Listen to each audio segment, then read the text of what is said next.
Olá, eu sou o pastor Carlos Vitor.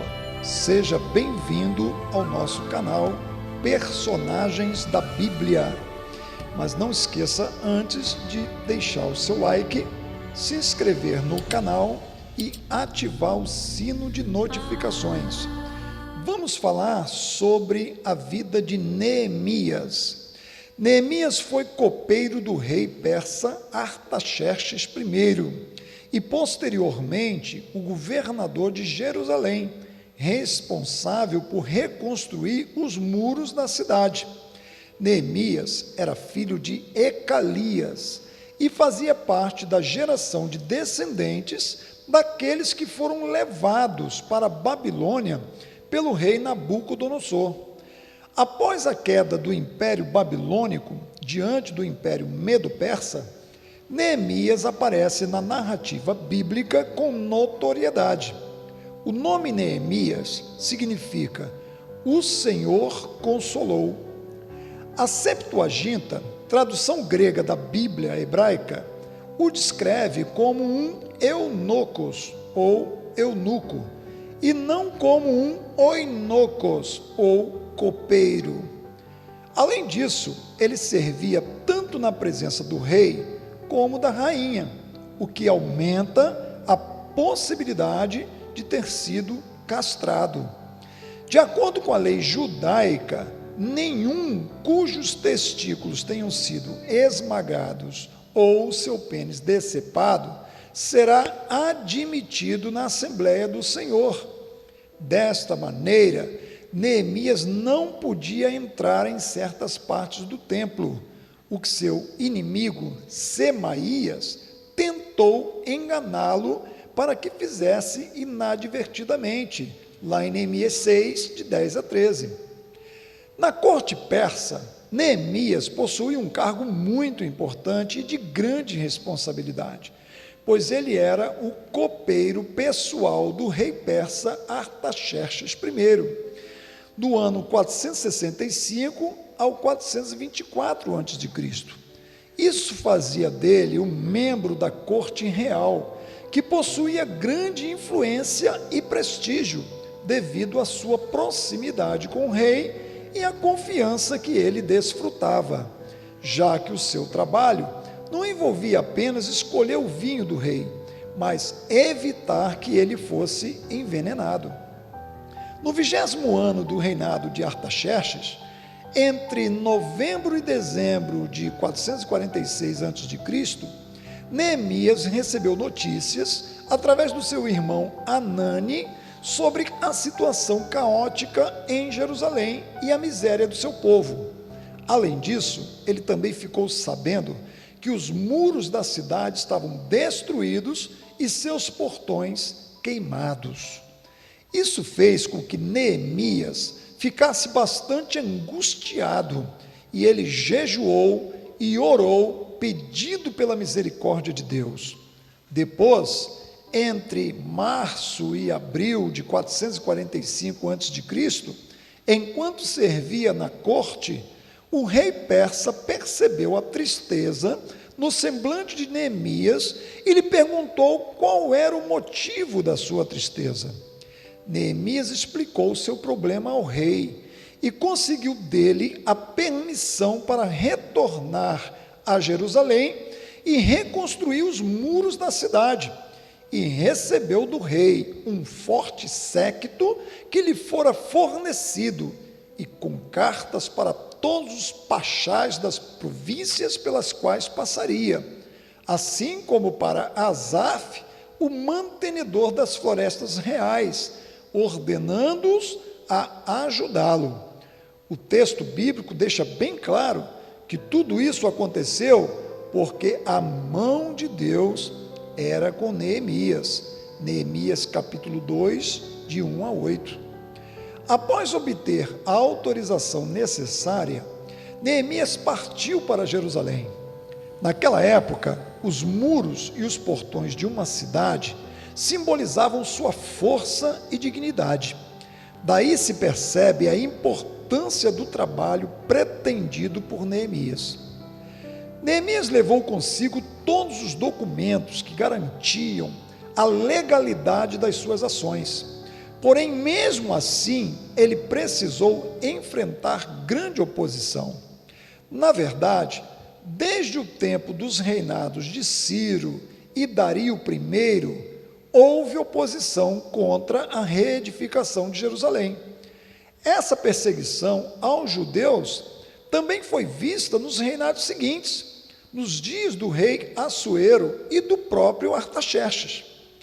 A grande oposição contra o trabalho de Neemias partiu da parte de Sanbalate, o honorita, Tobias, o amonita, e Gesem, o arábio. Esses homens poderosos e astutos tentaram a todo custo prejudicar Neemias. Essas três pessoas, juntamente com seus aliados, afligiram insultos e zombarias, arquitetaram ataques armados, planejaram uma emboscada para capturar Neemias e fazer-lhe mal, plantaram notícias de que o motivo real da construção dos muros era uma suposta rebelião contra a Pérsia e, inclusive, tentaram induzir Neemias ao erro, fazendo com que ele pecasse por entrar num lugar que só era permitido aos sacerdotes, para que assim pudessem infamá-lo, incriminá-lo, desacreditando-o diante do povo. Como se não bastasse a forte oposição externa, Neemias também precisou lidar com a oposição interna, causada especialmente por problemas econômicos e sociais, que levaram a população de Judá à beira de um colapso. Judá estava isolada comercialmente e os trabalhos no muro fizeram com que a produção de cereais caísse, já que os camponeses estavam envolvidos na reconstrução. As condições climáticas também agravaram a crise de alimentos. E soma-se a tudo isso o fato de que os últimos administradores haviam explorado a população. Tais condições fizeram com que muitos hipotecassem as suas propriedades ou tomassem dinheiro emprestado, tanto para comprar alimentos como para pagar os altos impostos. Apesar de toda a oposição, que durante um tempo conseguiu atrapalhar as obras de reconstrução, Neemias se mostrou um grande líder, que com muita habilidade conseguiu prover a organização e a motivação necessária para que o trabalho fosse concluído. Neemias soube interpretar muito bem as ameaças externas, foi prudente para não cair em ciladas e soube gerir os problemas internos. Após 52 dias, entre agosto e setembro do ano de 445 a.C., a obra de reconstrução dos muros foi concluída. O arqueólogo israelense Eilat Mazar e Efraim Ester, coordenador do Conselho Arqueológico de Israel e professor emérito de arqueologia da Universidade Hebraica, afirmaram que seções destes muros construídos por Neemias teriam sido descobertos nos dias atuais. Neemias teve grande participação na revitalização da adoração em Jerusalém, santificando a nação ao conduzi-la a uma renovação da aliança através da leitura e da exposição da lei feita pelo sacerdote Esdras, da confissão dos pecados e também do juramento em que o povo se prometeu em guardar os mandamentos da lei. Neemias também se preocupou com a celebração das festas judaicas, sobretudo a festa dos tabernáculos. Enfim, as reformas de Neemias também incluíram um melhor apoio para o sacerdócio e a purificação do templo, a separação dos estrangeiros, a fim de que a corrupção religiosa e a idolatria fossem evitadas, e a conscientização acerca do erro quanto ao casamento misto. Neemias foi contemporâneo de outros personagens bíblicos como Esdras e o profeta Malaquias. Neemias e Esdras aparecem juntos em algumas ocasiões, como na leitura da lei e na dedicação do muro da cidade. Neemias foi um homem de caráter. Ele é descrito como uma pessoa de oração, e Deus abençoou o seu trabalho poderosamente. Ele era um líder talentoso e carismático, que expressava um patriotismo inspirador. Ele possuía uma fé verdadeira no Deus de Israel e era especialmente comprometido com o zelo pelo culto ao Senhor. Diante de tantas afrontas e perseguições, é inegável que Neemias foi um homem determinado, concentrado, dedicado e persistente. Por ser um líder nato, ele conseguiu formar um grupo que, juntamente com ele, não desistiu da obra que deveria ser realizada.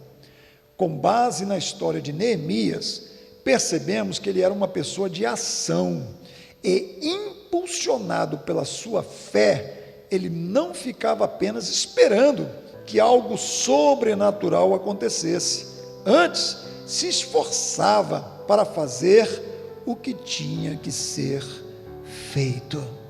Neemias é um exemplo para nós de um homem que deixa a sua zona de conforto do palácio e põe as mãos à obra para reconstruir os muros de Jerusalém.